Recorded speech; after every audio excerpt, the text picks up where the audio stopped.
Bingo, bango, bongo. We are here for a special episode of the NEXT podcast here today, reporting live from the NEXT Retreat here in Cyprus.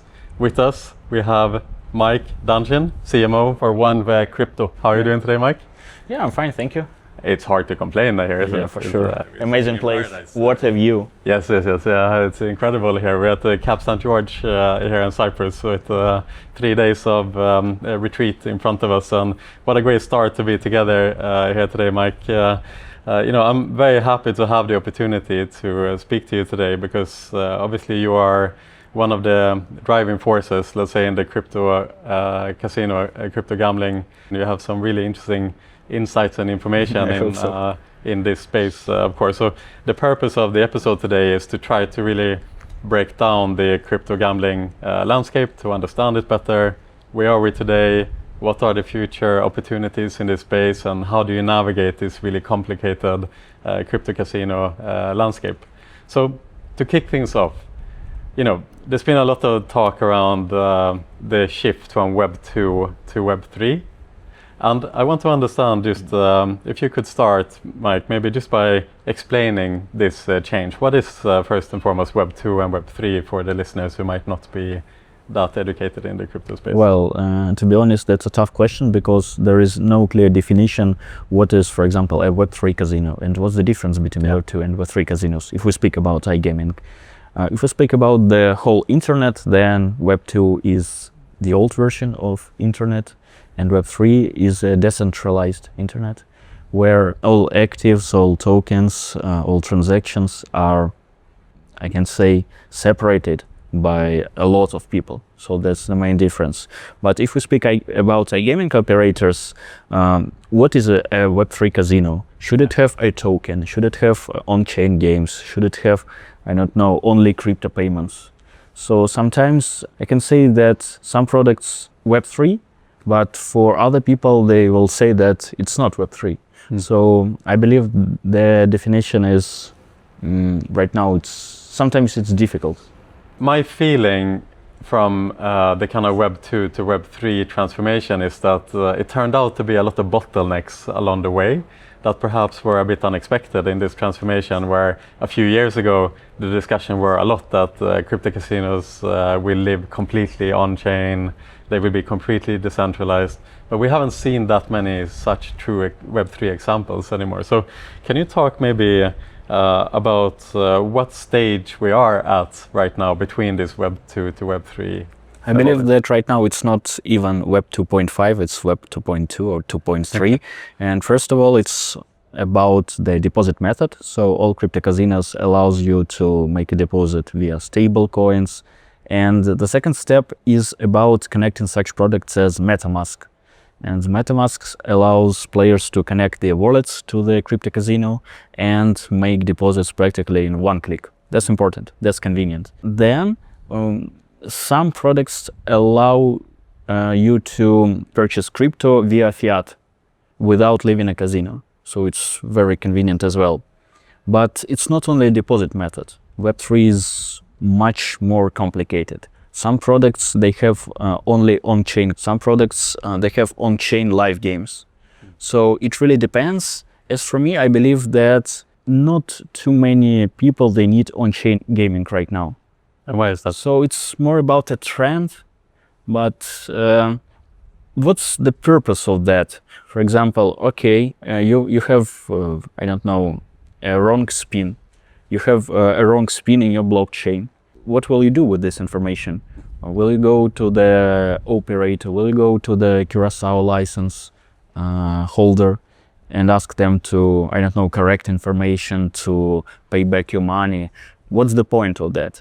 But of course, some products such as Polymarket or Kalshi, they need this on-chain system. They need some proofs.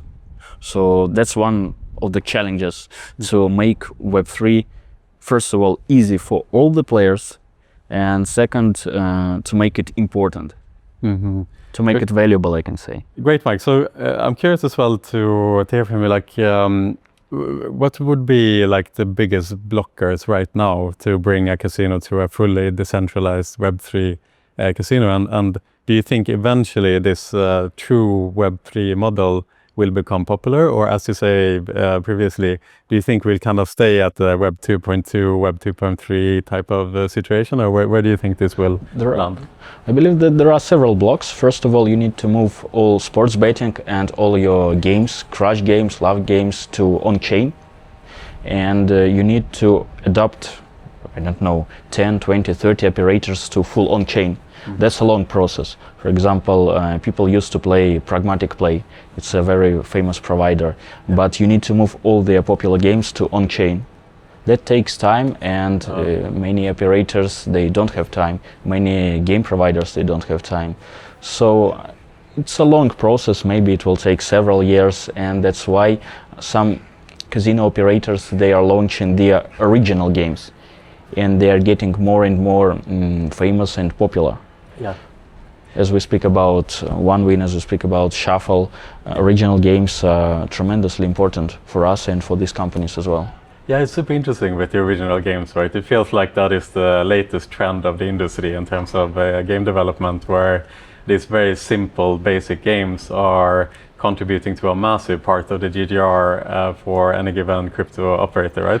Yeah, for sure. I know some operators, they have 50% of GGR from original games, and that's a huge amount. Massive. Yep. And I believe that's win-to-win situation for both operator and for the player, because the RTP is usually higher in original games, and for operator you are independent from game provider.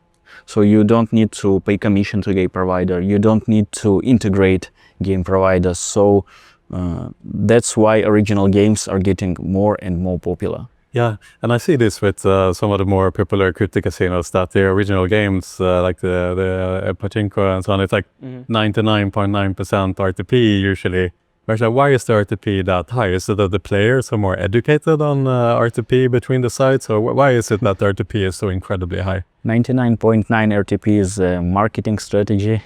I know that one operator, they even have 100% RTP for 1 week for one game.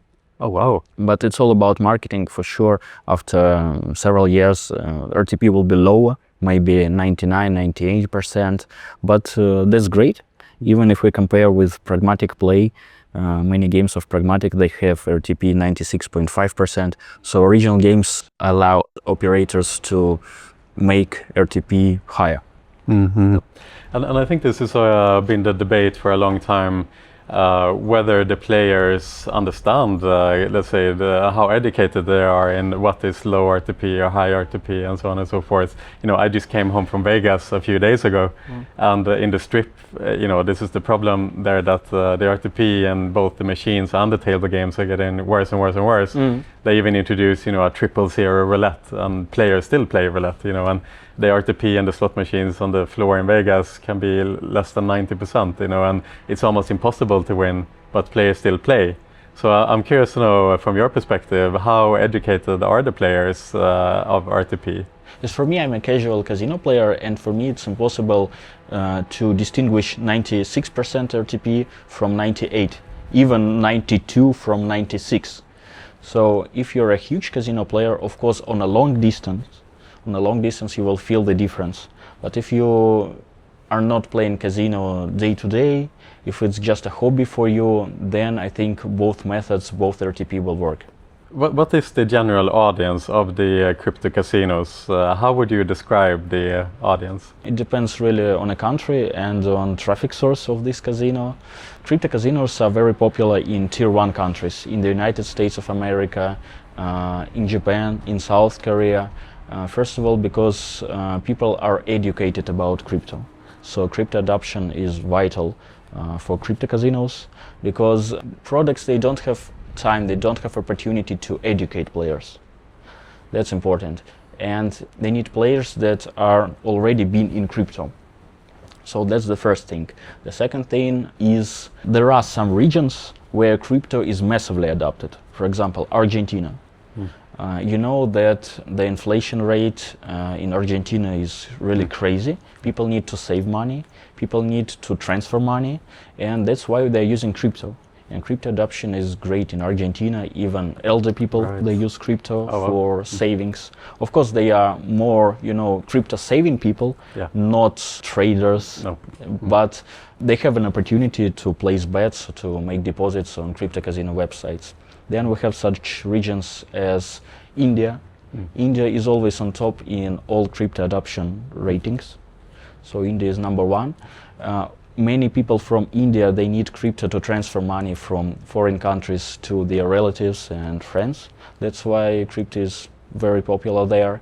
But there are some issues with gambling laws.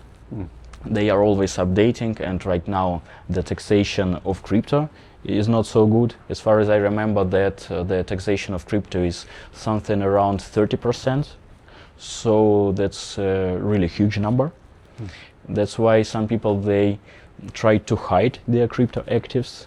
They do not use crypto exchanges because the government will see your crypto earnings, and you need to pay a tax if you use a crypto exchange. So India is a hot country, but a very difficult one. And as for Turkey and Indonesia and some Muslim countries, crypto is probably the only opportunity to play, because many forms of gambling, or even all forms of gambling, are prohibited there. Yeah, brilliant, interesting. And so, just to kind of wrap up this topic a bit, if we were to talk about the most important attributes of a successful crypto casino, you mentioned the importance of good house games, for example, being really vital for a good crypto casino. But what are some other really important things that you need to think about to launch a successful crypto casino? I believe that the most important thing is still all crypto deposit methods. So deposits, they need to be convenient. If you work with affiliates, with streamers, they will ask you, add more crypto, add MetaMask, add some bonus system. Of course, it's also vital. So that's the first thing. Then let's move on to bonus system. You might have a token, you might not have a token, but your bonus system should be loyal to crypto gamblers. So you need to give better bonuses for crypto players, better welcome bonuses. Then some mechanics are extremely popular among crypto players, for example, rakeback. Then let's move on to such things as original games. For sure, they're vital. But all these things, we cannot distinguish all these things from your traffic sources. For example, if you use Twitter or Discord as your main traffic source, you need to compare your product with other casinos that use the same traffic source. For example, if they offer 99% RTP, if they offer a huge rakeback, then you should copy, at least not to be worse than them. So that's important. You cannot create your product in isolation. Brilliant, Mike. Yeah, so it seems like, to kind of wrap up the introduction to Web3 gambling and crypto gambling, I think the summary is almost like the player in the crypto casino world, on average, is much more educated, I think, than let's say the average fiat player, and they demand more from you, as you say, that you need to have a very good bonus structure. The house game needs to have a high RTP, because that's what the players are looking for, and it's interesting to hear you talk deeper into that. And I want to shift topic a little bit now to tokens and tokenomics. This is something we hear a lot about, not just in the world of crypto gambling, but in the wider crypto ecosystem right now. On, say, Robinhood, for example, are on a mission to tokenize shares. So you can buy shares in public companies that become tokenized, and it's a different way of stock trading, for example. And in the world of online gambling, we see Shuffle, for example, launching their very successful token. But I just want to take a step back for the audience again to understand, what is a token and how does it work? Yes, for the Robinhood, by the way, Vlad Tenev is a great fan of sports betting and trading as well. And recently he wrote in Twitter, Polymarket and Kalshi, they are the future. So predictions market are the future of, he told, that's not betting. So, but for me, the difference between betting, gambling, and prediction markets, for me, it's all iGaming. Because they are based on sometimes pure luck, sometimes they are based on analytics, but it's all about the same. I do not distinguish Polymarket from one where, for me, it's the same. So it's all about gambling. But yes. if we speak about tokens, yes, first of all, it's about shares. It's an opportunity to invest in iGaming products, but I believe that iGaming tokens, they are very undervalued. The total market cap of all iGaming products is something about $1 billion, maybe a little more. So that's a small amount of money, because some even meme tokens, they have market cap practically the same. And iGaming is a really huge industry with many sustainable products. As for the one where we operate more than 8 years and we're launching a token, we're a big business with 5,000-6,000 employees, and I believe that such tokens are undervalued. Even Shuffle, even Rollbit, even Fast Token, I think their market cap should be higher because they have a huge potential. And as for me, I invest in such tokens, in iGaming tokens. Of course, I will invest in our token, but that's not a tip. Fair enough. And so you mentioned that OneWay is launching a token as well. Why are you launching the token now? And what are you trying to accomplish with the token? Yeah, you know, it's a long process. We started it a year ago with just a Telegram app. So it was a Telegram app called OneWay Token. In September 2024, we gained 24 million active users per month, so it's a huge amount. And right now, all active players of OneWay Token, and they will receive airdrop after token generation event. And right now, we are looking for a listing on a major crypto exchange. That's vital for sure. We're launching a token for people that are looking forward to invest their money in iGaming, and OneWay especially. Because, you know, some affiliates, some famous people, they want to invest in iGaming, but they don't have time to participate in it. They don't have time for gambling, or they don't want to. But they see that iGaming economy is growing year after year. And for these people, it's just an opportunity to invest their money, but not to gamble. Yeah, exactly. So just taking a step back as well to talk about the purpose of the OneWay token, for example. So the basic idea is that this is a way for your own customers to invest into the, let's say, OneWay, almost like buying a share, almost like buying something like this. And if you own OneWay tokens, you might get airdrops, you might get bonuses, as well as you point out that if you're an active player in the OneWay ecosystem, you get rewarded in OneWay token, essentially. So this is almost similar. There's some similarities of owning a share in a company, basically. That is what we were talking about. It's more than that, because it's not only an investment. For OneWay players, they will receive bonuses. We will change the whole bonus system. We will adopt our OneWay token to our bonus system. Then they will have some games which will be eligible only for OneWay token holders. For example, crypto lotteries. So if you want to attend a huge lottery with supercars, with huge bonuses, you need to have OneWay token in your wallet. So it's a retention mechanic as well, it's an acquisition mechanic as well, it's more than just an investment for us. Yeah, brilliant. And can you talk a little bit about what are some of the fall pits, perhaps, of launching a token? You know, if you are considering to launch your own token, what should you look out for? What are the common mistakes in this space? It's very costly and it's very time-consuming. As for us, we are a big company, but it took more than a year to launch a token. So it's a huge amount of time and money, first of all. You need people. You need people with crypto experience to launch a token. You need networking. You need networking to find market makers, then to find the proper exchange to make tokenomics for sure. So it's time consuming, and I believe that many operators, especially small operators, they just cannot afford it. Mhm. And there's a big marketing play here too, right? That you're launching a token, right? And then you obviously want to list the token in different exchanges so that it's easy to buy and sell. Of course, you want that liquidity. So there's almost like a separate marketing play, not just for one way to acquire customers, but also to create liquidity in this token as well, right? Definitely, because for my team, it's a separate marketing campaign. We have marketing campaigns for casino players, for casino acquisition, and another campaign for token sale. So it will be another target audience for sure, definitely. We will use other channels, for example, Twitter and Discord.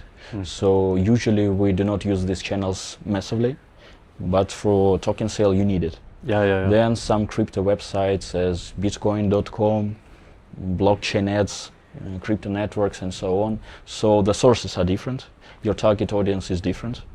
And sometimes even marketing stuff is different for token sale. You need people with such an experience. Yeah. And like you mentioned, Discord, for example, I imagine that the community aspect of creating a successful token is super important in this space, right? Like not only, again, those customers and investors want to buy the token, but then they want to be part of a community where they can discuss, right? This is also a major part of a success of a token, I imagine. For sure, crypto is all about the community, it's all about the trust and about the hype as well.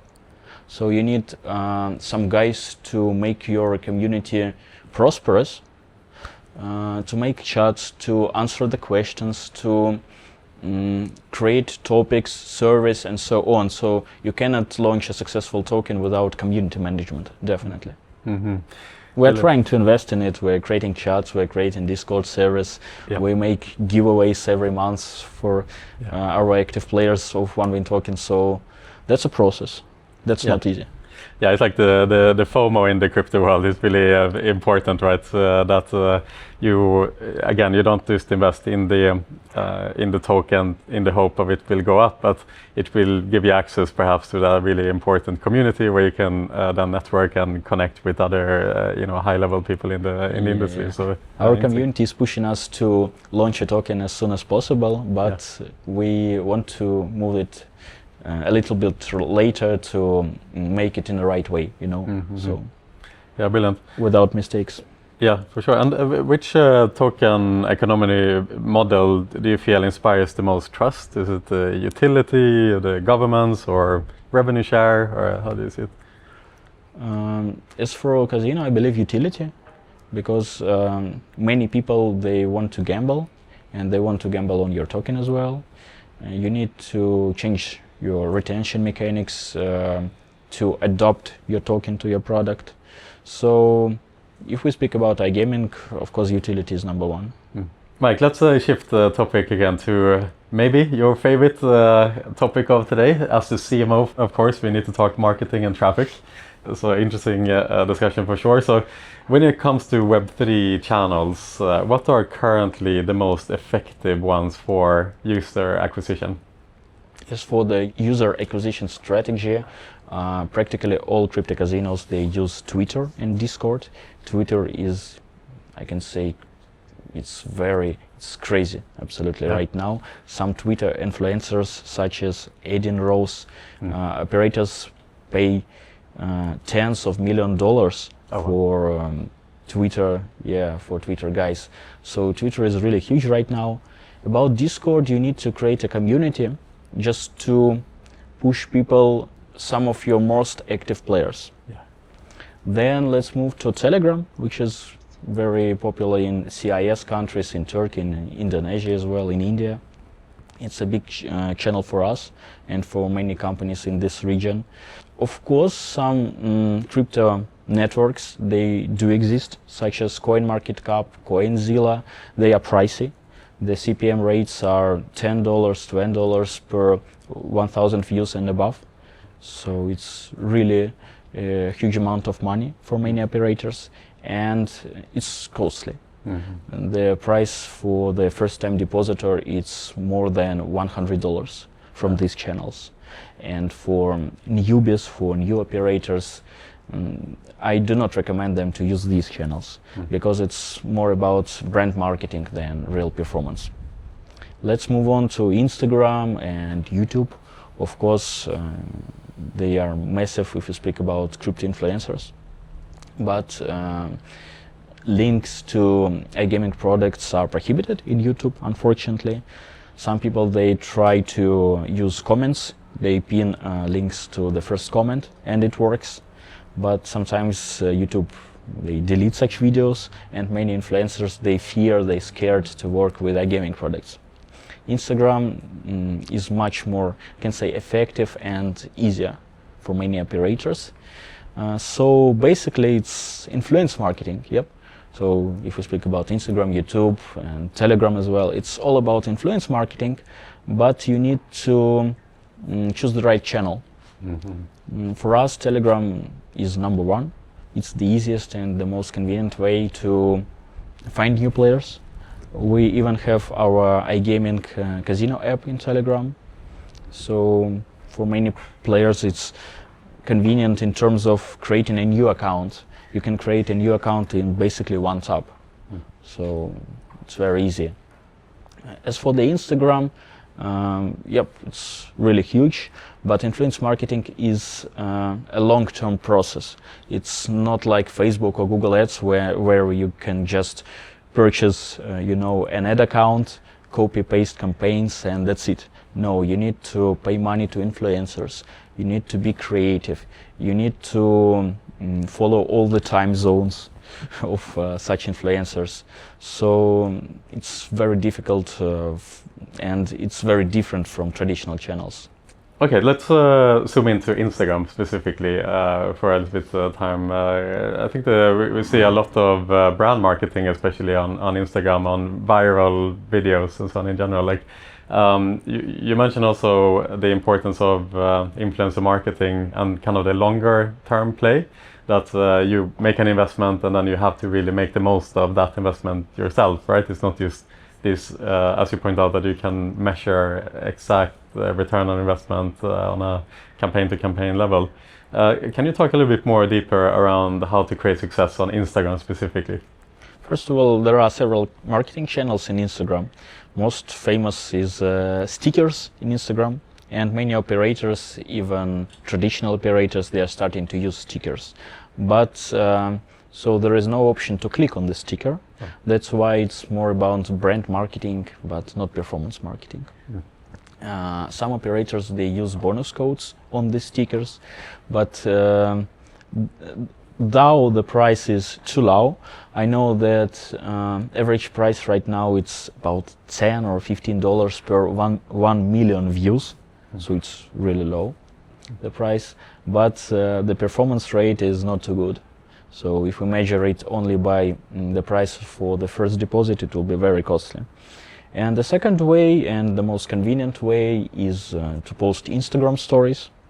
So basically you or your creator, your influencer creates a story, puts on a link, and that's it. The main challenge for me and for my team is to find the right influencers that will convert and that will convert to our product. And sometimes it's impossible to even say whether this influencer will be successful and this won't be successful. You need tests. Of course, some tests won't be as good as you mentioned, for sure. First of all, we look on CPM rates. They are different from country to country. In Latin America, it's $5 or $6. In tier 1 countries, of course, it's higher. And if we speak about crypto influencers, the rates can be massive. I know some influencers, they asked us even more than $1,000 per 1,000 views. So just crazy amount of money, but that works. It works. That paid off because not too many operators, not too many companies from other spheres, they have such money, they have such an opportunity to buy influencers with these CPM rates, and the ad frequency in such channels is very low. So it can work. And sometimes a crypto influencer, everyone follows it, everyone knows it, but he or she converts nothing. That's because of the ad frequency and because people think that this is a news channel, but not a personal mind of a guy. So this guy, he or she cannot influence on people directly. So he's just a news source for them. Yeah, it's interesting. How do you choose the influencer? Like you said, there's a level there of intuition, I imagine. Yep. How do you distinguish influencers that will actually convert versus someone who has a large following but might not convert, for example? How do you pick your influencers? You need as many tests as possible, first of all. We look on subscribers. Subscribers are important, then CPM and CPC rates are vital as well. Then, of course, geography. Though crypto casinos are worldwide, they accept players from practically every country, you need to choose the right geo. And for us, Latin America is very important. Turkey, Indonesia, South Korea. And you need to find these influencers in these geos. So you need a match, if I can say so, in countries, first of all. Then, yep, you look to CPM and CPC rates. Then you look to the followers. And for me, the most convenient way is just to ask an influencer to recommend some guys that will convert. So that's it. Brilliant. So we talked about the Instagram. You mentioned that the number one source for you guys are Telegram.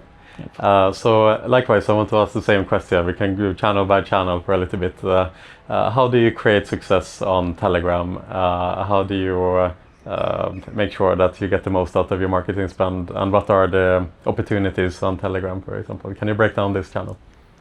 Yeah, we can separate Telegram as well. First of all, it's all about Telegram channels. If we speak about sources of such channels, news sources are very important. Adult, then sports betting, then crypto as well. I believe that in CIS region, practically every channel had offer from OneWeb, and many of them worked with our company. Is not too big as 1 year ago, but still we're working with several bots.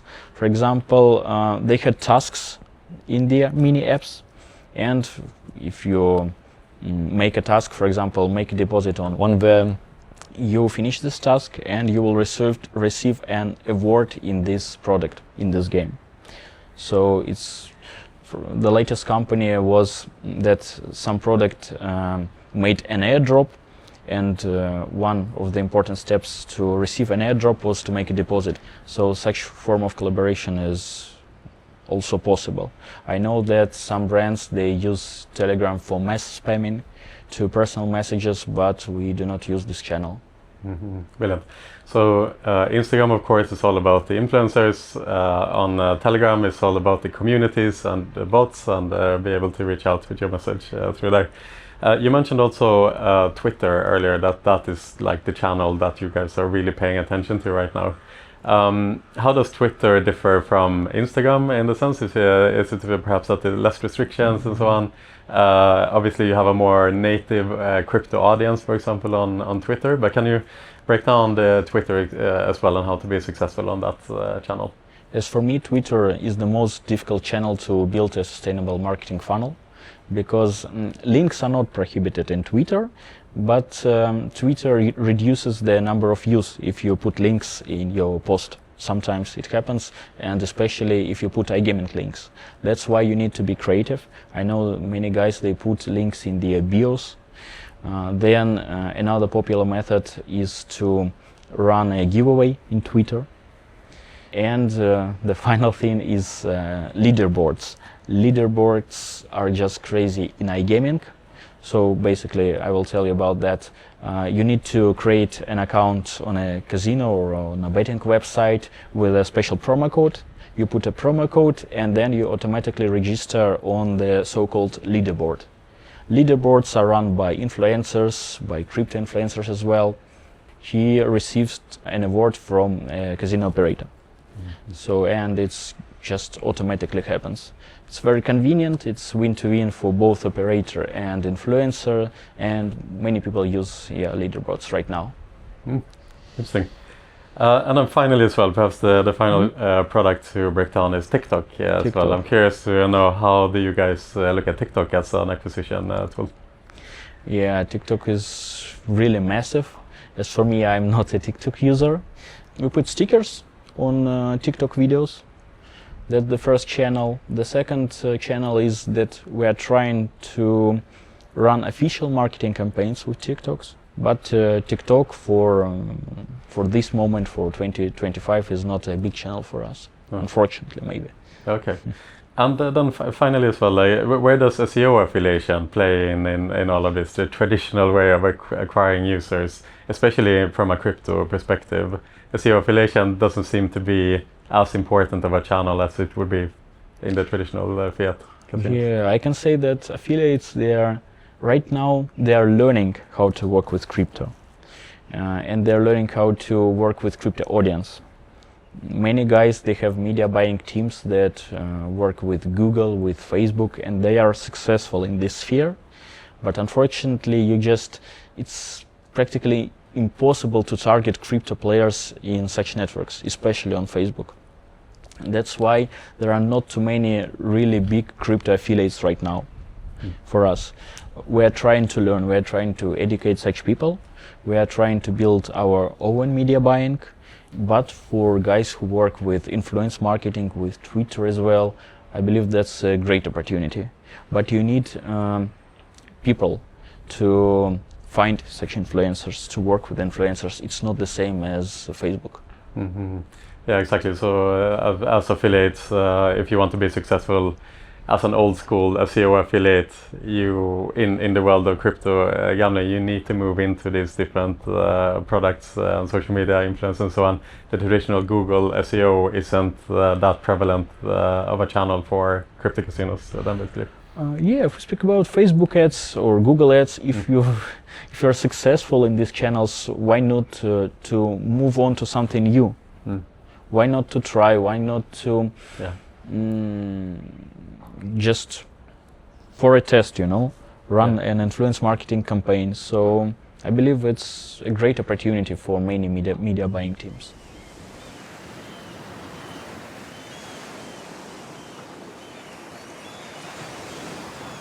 Traditionally, brand marketing has been a tool for brave marketers, I would say, that have a really good intuition of how to build strong brand, but it's much more difficult to measure success of brand marketing initiatives. So I would just like to ask you, as a CMO for OneWeb, how do you see brand marketing? How important is it for OneWeb? What's your just general principles when you think about brand marketing and creating success? Yeah, definitely. Brand marketing is vital for our brand. You can measure it, by the way. You can measure it by adding promo codes. Then another way is to have service, basically. You can have service among your target groups, among your players and so on. So I cannot say that brand marketing, it's all about trust. No, you can measure it. And as for the channels, yeah, Instagram is a great way of brand marketing. We've mentioned stickers before. Then, of course, sponsorship. Yeah. Different kinds of sports events, football events, Formula One as well. So brand marketing is huge, but if you're a small operator, you just don't have such budgets as OneWeb, as Stake.com and so on. So it's very difficult to fight against such big guys. Yeah. And in your career, what has been some of your most favorite brand marketing initiatives? I hope they will be in the future, because I'm a huge football fan. And right now we have talks with some football players, ex-football players and football teams. We are really big in fighting. We signed contracts with John Jones from UFC, then with Canelo Alvarez. We sponsored a bare knuckle fighting event in Dubai. A bare knuckle fighting league is sponsored, associated with Conor McGregor. He's a great guy. So I believe we're just starting. But we started with fighting with UFC because we know this is our target group. Men from 20 years old to 30, 35 years old, they are all about gambling. They know other gambling brands and they are ready to place bets.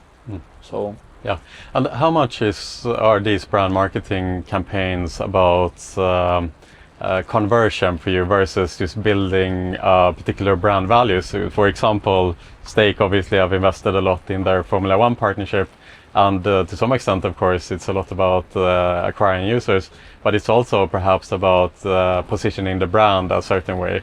So how do you see that mix between user acquisition from brand marketing initiatives versus, you want to build a really respectable and strong brand that might have longer term consequences? Yeah, you mentioned that that is always a mix. Every influencer, every team, they have a mix of different channels. Some of them are only about brand performance. For example, a logo on your T-shirt. How can we measure it? Yeah. How can we measure it during a live stream, for example? So it's really difficult to elaborate the need of purchasing a logo on a T-shirt. But some channels, they are easy to determine the real price of new players. For example, such channels as social networks as well. Yeah. And some offline activations. You can use bonus codes to measure how people collaborate with this brand. What did they think about your brand? So it's really a mix of different sources and different channels. Yeah. So if you think about your marketing strategy in its entirety, how do you build a strategy between performance and brand media advertising? What works best in combination, would you say? My recommendation is just to use several channels, and you need several connections to teach people to know more about your brand. First connection can be just in Instagram from a sticker. That's not too pricey at all. Then you can add some more performance channels like Instagram and YouTube.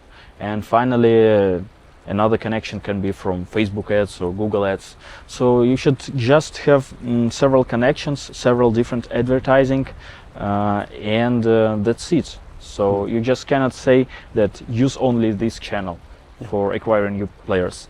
Every channel is limited. Even Telegram, even Instagram, they are limited. So you need to mix and compare these channels in your marketing strategy. Yeah. Yes, and so we broke down some of the biggest channels today, right? We talked about Twitter, we talked about Instagram, TikTok, and so on.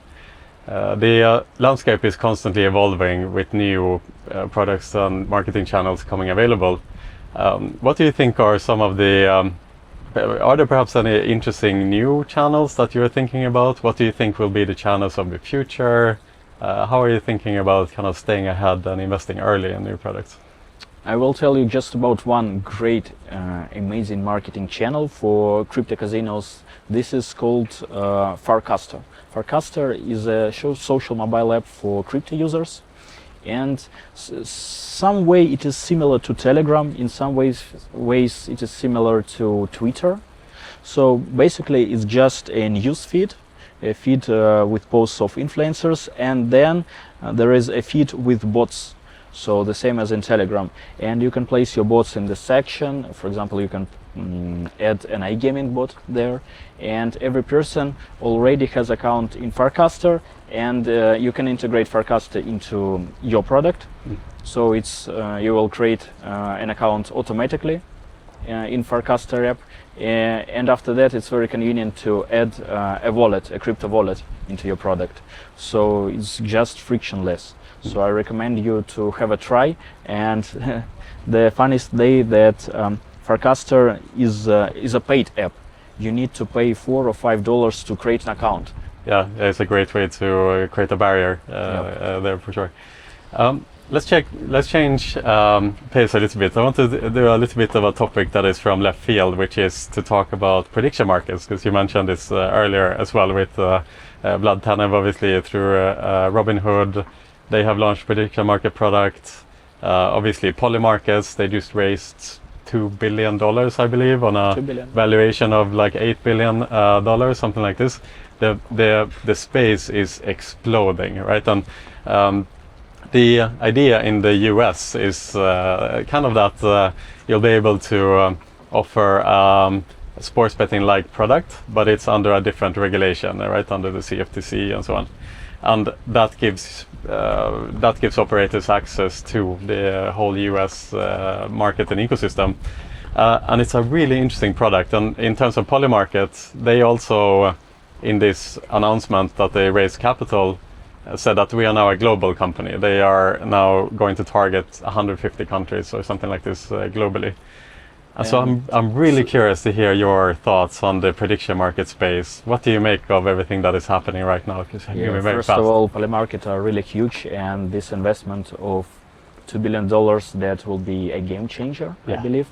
And there are some talks that they will start their own token, by the way. Okay. And many people believe that at least $400 or $500 million will be spread among Polymarket creators. So right now it's evolving. All Twitter is in Polymarket ads. Everyone wants to add a Polymarket badge into the account on Twitter. So it's really evolving right now. It's huge. As for me, I cannot say that this is the future, because Polymarket became great in the USA, but right now they need to become famous in other markets. And in other markets, iGaming is different. For example, in the United States of America, sports betting and casinos, they were forbidden not long time ago. And in some states, they are forbidden right now. So in Polymarket is the only option to place bets on politics and so on. That's why it is popular in states. But in other countries, the gaming landscape is different. So it's getting really big. It's trendy, and I believe it will be trendy the next whole year. And many classic operators, I know that they are planning to copy such a product, Polymarket. Okay, so you see this trend outside of the US as well, where you create these trading like sports betting products. That will happen more and more, do you think? Yeah, for sure. But if you speak about Europe, for example, I believe that Europe is too slow in adapting new things, especially Western Europe. Yes. And iGaming landscape is very stable there. Lotteries are still popular in Western Europe, offline lotteries as well, offline casinos, land-based casinos. So I believe that such products as Polymarket, they name themselves as prediction markets, so-called predictions markets. They need to concentrate on other geos, such as Asia, maybe CIS region, maybe probably Latin America as well. But it's not the trend for the whole world. It won't be a game changer for the whole world. Oh. And would you say the reason why Polymarket and Kalshi became so popular is because there is like a really powerful brand marketing play there, right? Where in the media, where the current odds are for a certain outcome. So in the politics event, this became popular in 2016 in the election between Donald Trump and Hillary Clinton. That the kind of polls that came before that election turned out to not be accurate. But then at the same time, where people were putting their money, as in Polymarkets, that became a more accurate forecast of outcomes of the politics event. And so therefore, if you watch CNN or Fox News, more and more these news channels would more quote the Polymarkets odds than the actual poll makers, right? And so it's a really interesting brand marketing play there, where they get a lot of earned media, I think, in Polymarket, just by being seen as like an authority for what's going to happen in the world, kind of thing.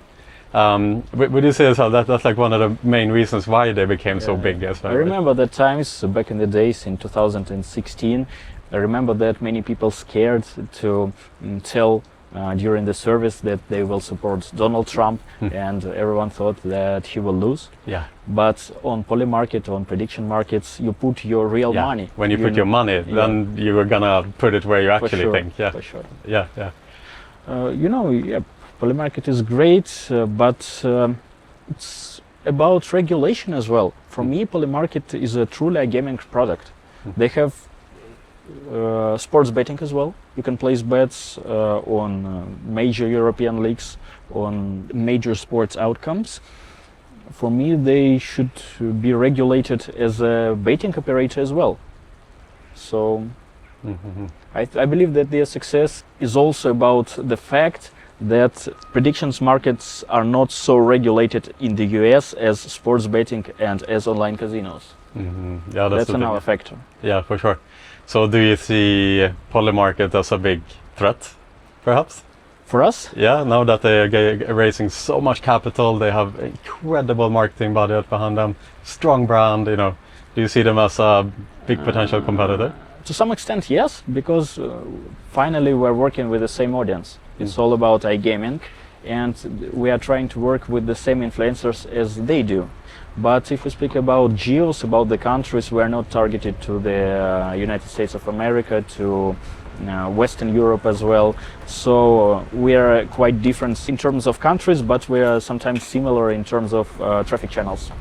Yeah, exactly. So you think the market will kind of be different and so on. Is this product something that you guys are interested in as well? Like as you mentioned before as well, the prediction markets product, and to kind of establish this pages where you can bet on outcomes and use that as a marketing channel perhaps as well. How do you, is this something that you're learning from this product? We already added something similar in our sports betting line. You can place on political outcomes, on some, for example, elections, on meetings as well.